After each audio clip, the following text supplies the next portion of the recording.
You wake up one morning and realize that the calendar has been moving faster than you have.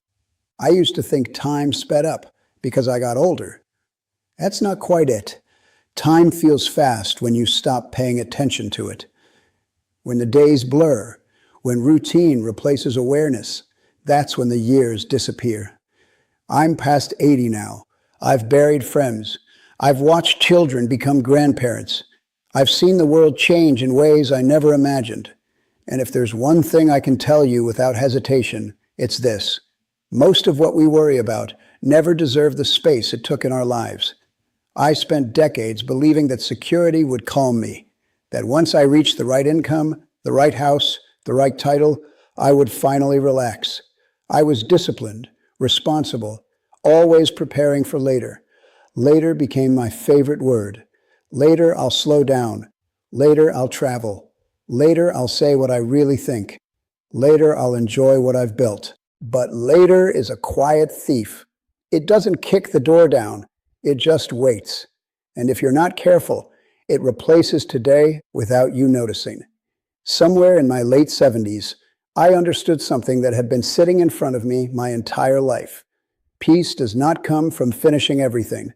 It comes from deciding what actually matters and allowing the rest to fall away.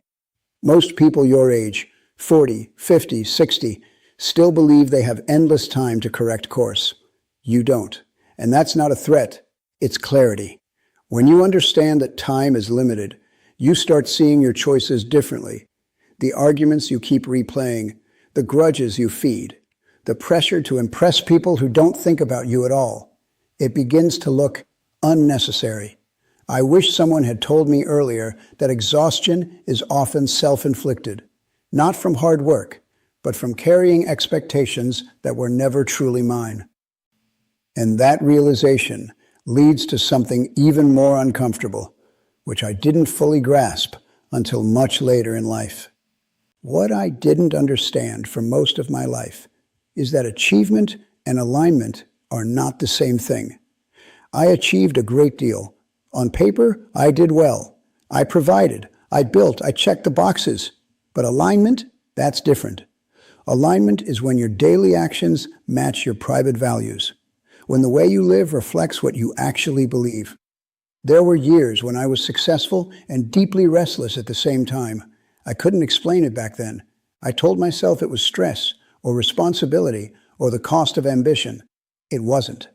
It was the quiet discomfort of knowing I was living slightly off-center. Midlife is where this tension shows up. You've built enough to see the structure of your life clearly. And sometimes you look around and think, how did I end up here? Not in a dramatic way. Most people at your age misunderstand one thing. They think the solution is to add something new, a new goal, a new purchase, a new distraction. But often the real solution is subtraction. Remove what drains you. Remove what no longer fits. Remove the performance. In my 50s, I cared too much about being respected. In my 60s, I cared too much about being needed. It wasn't until my 70s that I learned to care more about being at peace. You cannot impress your way into peace. You cannot accumulate your way into it either. There was a hard lesson that finally forced this realization on me. It wasn't dramatic, no accident, no tragedy, just a quiet moment where I noticed I was tired of proving myself, tired of maintaining an image that no longer felt necessary. That was the first time I asked myself a question I should have asked decades earlier. If no one were watching, would I still choose this life? And the answer changed everything, which is where the real shift began. When I finally asked myself that question, if no one were watching, would I still choose this life? I had to sit quietly with the answer, and the truth was uncomfortable. There were parts I loved, my family, a few close friendships, the discipline I'd built. But there were also commitments I was maintaining out of habit, not conviction, roles I continued to play because I had played them for so long. So I began making small changes, not dramatic ones. I didn't burn anything down. I simply started telling the truth more often. I said no without giving a speech about it. I stopped explaining decisions that didn't require approval.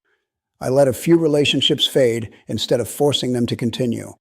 It felt strange at first, almost selfish, but it wasn't selfish. It was accurate. Here's what I've learned that might help you now. Your energy becomes more valuable than your time as you age. In your 40s and 50s, you still have strength, but it is not endless. In your 60s, you feel it clearly. So guard your energy. Protect your mornings. Limit unnecessary conflict. Choose conversations that leave you steadier, not drained. And understand this, you do not need to reinvent your life to feel aligned. You need to adjust it, quietly, intentionally. Most people look for big changes because big changes feel meaningful, but peace is built through smaller, consistent decisions. The decision to let go of resentment, the decision to speak honestly, the decision to stop chasing validation from people who are busy chasing their own. Another truth I wish I'd understood earlier, you are not behind. That sense of falling short, of running out of runway, it's often comparison in disguise. You measure yourself against someone else's timeline and assume you're late. You're not late.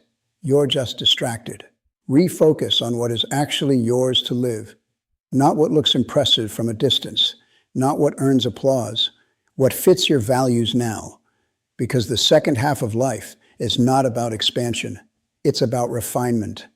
And refinement requires courage, the courage to let go. Which brings me to the final realization that took me more than 80 years to truly accept. What took me the longest to understand is this. Nothing you build will matter as much as the state of your inner life. Not the house, not the career, not the reputation. Those things have their place. They provide structure, opportunity, stability, but they are external, and external things are always subject to change. Your inner life is the only territory you truly own. In my younger years, I believed control meant strength. Control over outcomes, over plans, over how others saw me.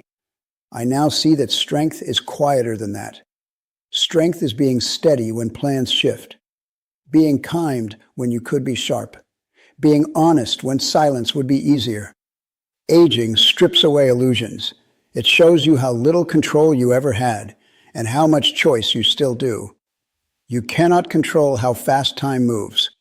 You cannot control how others behave.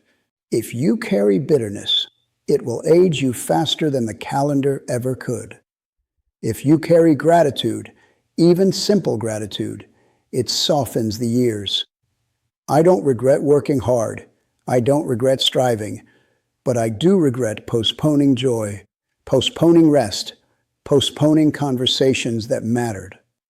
If you are in midlife now, don't wait for a health scare or retirement party to reevaluate. Do it quietly. Do it now. Not with panic, with clarity. Ask yourself what you would remove if you trusted that you are already enough. Simplify. Tell the truth. Protect your peace.